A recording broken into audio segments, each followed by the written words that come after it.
Kompleto naman everything, pero ang pinaka-importante, wala siyang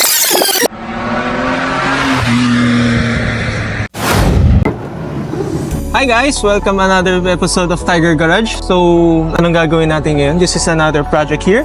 This is a 2021 or 22 na Alphard. So, this car is client's office mobile. Parang office on the wheels niya. So, si client lagi siya, kung hindi nasa meeting, on the way to the meeting. So, lagi siya nasa car. Kailangan ni client, kailangan niya ng isang table to do his office stuff.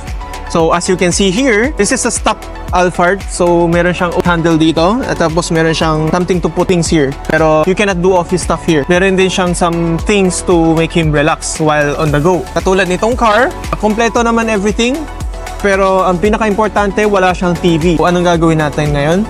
Lalagyan din natin ng TV dito. Flippable TV. Para client can also watch TV habang traffic or listen to some music or maybe even watch some news. So I hope you guys are excited on joining us in this journey on transforming this small project Alphard. As I always say, wait till you see. Let's go!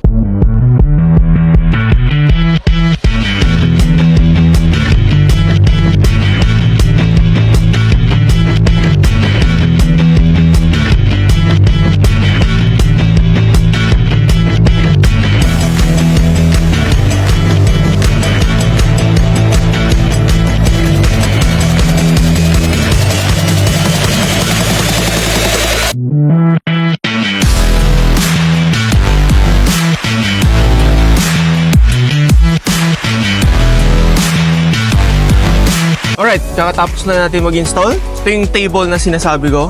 Ngayon, if clients needs to do anything business or gusto kailangan niyo kumain or anything, he can just open this table. He can do all the stuff he needs. Maliban sa business related, pwede din nilagay dito yung cellphone. Meron siya ditong parang notch. Paglagay mo tong phone dito, mag-wireless charge siya dito. Hardest part yung ginawa natin sa likod is actually the TV. So, paano yung TV? Start natin yung car. Ayan. So, after starting the car, magbababa yung roof TV niya. So starting from now, the owner of this car, hindi na siya magbo-board sa likod. If you guys are interested in this service or this item, just give us a message and let us make it happen. Thank you guys for watching and I'll see you next time. Goodbye!